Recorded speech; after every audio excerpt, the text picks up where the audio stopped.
샬롬 류 선생의 구속사 천국 열차 유도순 목사님의 신구약 성경 파노라마를 낭독하는 시간입니다. 지금은 사무엘상 파노라마 10장입니다. 이스라엘의 초대 왕이 된 사울. 10장의 내용은 사무엘이 은밀히 사울에게 기름을 부은 후에 백성들을 소집하여 제비뽑기를 통하여 공개적으로 사울을 왕으로 추대하는 내용입니다. 여기 의문이 제기됩니다. 어찌하여 신정 왕국의 왕을 사람들의 제비뽑기로 선출한단 말인가? 그러므로 본문에는 간과 해서는 아니 될 중요한 말씀이 있는데 내가 너에게 가서 너의 행할 것을 가르칠 때까지 7일을 기다리라 하신 18절 하반절 기다림입니다. 사울은 과연 기다릴 것인가? 두 단원으로 나누어 상고합니다. 첫째 단원 1절에서 16절 왕으로 세우심에 대한 징조, 둘째 단원 17절에서 27절 제비뽑기를 통해 왕으로 선출됨. 첫째 단원 1절에서 8절 왕으로 세우심에 대한 징조. 이에 사무엘이 기름병을 취하여 사울의 머리에 붓고 입맞춰 가로되 여호와께서 너에게 기름을 부으사 그 기업의 지도자를 삼지 아니하셨느냐. 1절. 이리하여 사울은 잃어버린 암나귀들을 찾으러 나왔다가 기름 부음을 받고 이스라엘의 초대왕이 된 것입니다. 사울 자신도 실감이 나지 않았을 것입니다. 사무엘은 그에게 확신을 주기 위하여 세 가지 징조를 말씀합니다. 1.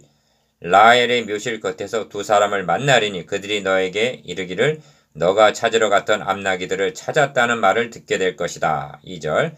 너가 거기서 더 나아가서 다볼 상수리 나무에 이르면 거기서 하나님께 뵈려고 베델로 올라가는 세 사람이 너와 만나리니 떡 두 덩이를 받게 될 것이다. 4절. 3. 그 후에 너가 하나님 산에 이르리니 그 성읍으로 돌아갈 때 선지자의 무리가 산당에서부터 비파와 소고와 저와 수금을 앞세우고 예언하며 내려오는 것을 만날 것이다. 5절. 성경은 그날의 그 징조도 다 응하니라고 말씀합니다. 9절. 이 점에서 유념할 점은 세 번째 징조인데 너에게는 여호와의 신이 크게 임하리니 너도 그들과 함께 예언을 하고 변하여 새 사람이 되리라는 말씀입니다. 6절. 변하여 새 사람이 되리라는 말씀은 6절 하반절 중생의 의미보다는 그의 새로운 사명을 가리키는 말씀으로 보아야만 합니다. 그가 잃은 암나귀를 찾던 자에게 하나님의 기업의 지도자가 되었기 때문입니다. 그는 변하여 새 사람이 되어 예언을 하기에 이른 것입니다.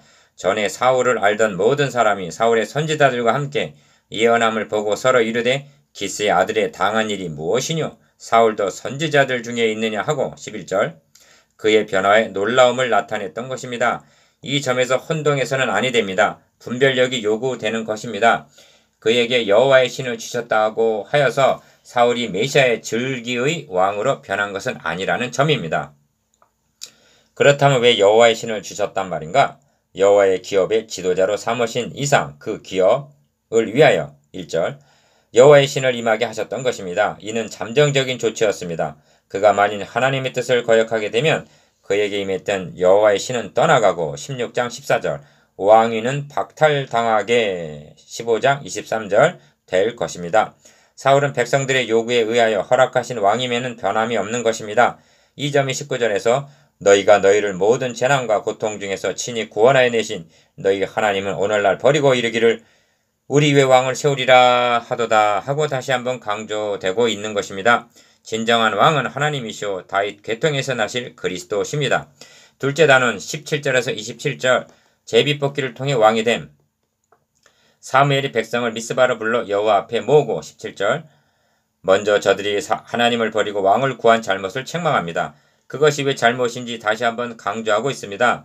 저도 다시 강조하고자 합니다. 이 점에서 실패하게 되면 근본이 잘못되기 때문입니다. 이스라엘 하나님 여호와께서 이같이 말씀하시기를 내가 이스라엘을 애굽에서 인도하여 내고 하고 18절 상반절 출애굽 사건을 들어 말씀합니다. 하나님께서 저들을 애굽에서 인도하여 내신 목적이 어디에 있습니까? 나는 여호와라 내가 애굽 사람의 무거운 짐 밑에서 너희를 빼어내며 그 고역에서 너희를 건지며 편팔과 큰 재앙으로 너희를 구속하여 너희로 내 백성을 삼고 나는 너희 하나님이 되리니를 위해서 했던 것입니다. 출애굽기 6장 6절에서 7절.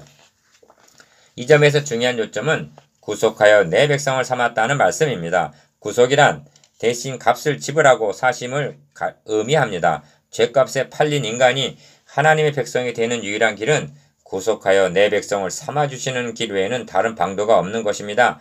이는 신구약을 막론하고 동일한 진리입니다. 출애굽 당시는 유월절 양의 피로 구속하셨으나 이는 그림자에 불과하였으며 영적 출애굽을 위해서는 하나님의 어린 양 되시는 예수 그리스도의 구속으로 말미암아 하나님의 백성이 된 것입니다. 그러므로 신약성경도 그가 우리를 대신하여 자신을 주심은 모든 불법에서 우리를 구속하시고 우리를 깨끗하게 하사 선한 일에 열심하는 친 백성이 되게 하려 하심이니라고 말씀하고 있습니다. 디도서 2장 14절. 구속함을 얻은 우리가 하나님의 친백성이라면 하나님은 우리들의 진정한 왕이신 것입니다. 그런데 너희가 너희를 모든 재난과 고통 중에서 친히 구해내신 너희 하나님을 오늘날 버리고 이르기를 우리 위에 왕을 세우라 하도다고 책망합니다. 19절. 모세도 임종머리에서 우매무지한 백성아 여호와께서 이같이 보답하느냐 그는 너를 얻으신 너희 아버지가 아니시냐 너를 지으시고 세우셨도다. 옛날을 기억하라. 역대의 연대를 생각하라. 너희 아비에게 물으라. 그가 너에게 설명할 것이요. 너희 어른들에게 물으라. 그들이 너에게 이르리로다고 책망했던 것입니다. 신명기 32장 6절 7절. 우매무지한 백성들은 하나님께서 이루어 오신 구속의 역사를 망각하고 하나님의 임재 안에 거하는 데 실패한 나머지 육신의 눈으로 볼 수 있는 왕을 요구했던 것입니다. 이것이 얼마나 큰 죄악입니까? 12장 17절. 이 점은 어느 시대나 사화를 좌우하는 명제입니다. 예수 그리스도는 우리를 구속하여 하나님의 백성으로 삼아주신 우리들의 왕이십니다. 어제나 오늘의 왕이 되신 것이 아니라 하나님은 예로부터 나의 왕이시라. 인간의 구원을 베푸셨나이다. 시편 74편 12절. 예로부터 창세 전부터 그리고 여호와께서는 영원무궁토록 왕이신 것입니다. 시편 10편 16절. 그런즉 이제 너희 지파대로 1000명씩 여호와 앞에 나아오라. 19절 하반절라고 말씀합니다. 그리하여 제비뽑기를 하여 베냐민 지파 마드리의 가족 중에서 기스의 아들 사울이 뽑혔습니다. 이 말씀을 대하는 우리는 다윗을 왕으로 세울 때는 제비뽑기 같은 것이 없는데 어째 사울은 제비뽑기를 하게 하시는가 하고 묻게 됩니다.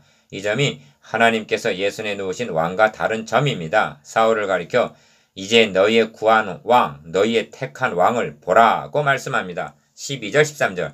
기억해 두십시오. 사울은 구속사 끼어든 왕이라는 사실을 참고 로마서 5장 20절. 인간들이 택한 왕을 통하여 구원 얻을 수가 있을 것인가? 다시 말씀드립니다. 인간의 행위로 구원을 얻을 가망이 있단 말인가? 여기서 사울에게 첫 시험 문제가 주어집니다. 너는 나보다 앞서 길갈로 내려가라. 내가 너에게로 내려가서 번제와 화목제를 드리리니 내가 너에게 가서 너의 행할 것을 가르칠 때까지 7일을 기다리라는 말씀이 그것입니다. 8절. 이 말씀은 11장 15절과 연관이 되는 말씀이 아니고 13장 8절에서 10절과 연결이 되는 말씀입니다. 어찌하여 번제와 화목제를 드리기까지 기다려야만 하는가? 우리는 뒤에 가서 다윗이 왕위에 오른 후에 최우선적으로 법궤를 운반해 오면서 번제와 화목제를 드리는 것을 보게 될 것입니다. 다윗뿐만이 아니라 솔로몬도 1000 번제를 드리면서 지혜로운 마음을 종에게 주사 주의 백성을 재판하여 선악을 분별하게 하옵소서. 열왕기상 3장 9절 하고 기다리는 모습을 봅니다. 사울 왕은 첫 시험 문제에 옳다 인정함을 받을 것인가?